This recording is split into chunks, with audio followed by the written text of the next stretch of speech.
এখন আপনাদেরকে শপথ বাক্য পাঠ করানো হবে। আপনাদেরকে অনুগ্রহ করে দাঁড়িয়ে শপথ পাঠ করার জন্য অনুরোধ করছি।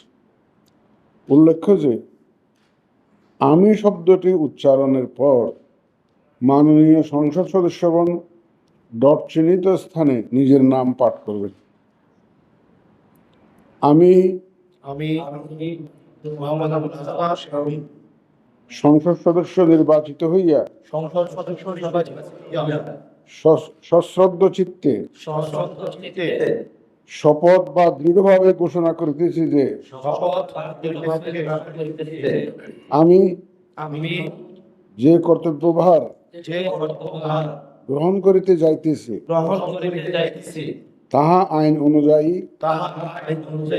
ও বিশ্বস্ততার সহিত পালন করিব।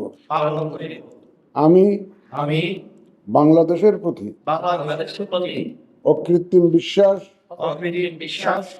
ও আনুগত্য পোষণ করিব এবং সংসদ সদস্যরূপে আমার কর্তব্য পালনকে ব্যক্তিগত স্বার্থের দ্বারা প্রভাবিত হইতে দিব না। ধন্যবাদ।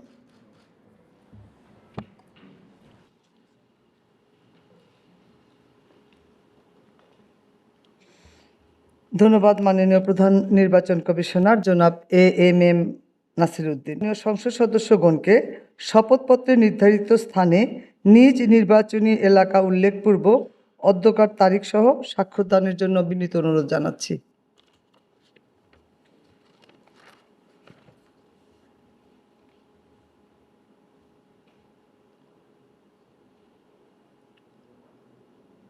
আশা করছি আমাদের মাননীয় সদস্যবৃন্দের স্বাক্ষর প্রদান শেষ হয়েছে।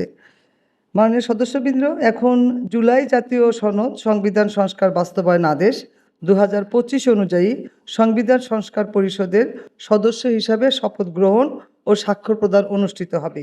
এই লক্ষ্যে আপনাদের ফোল্ডারে নীল রঙের একটি শপথপত্র সরবরাহ করা হয়েছে।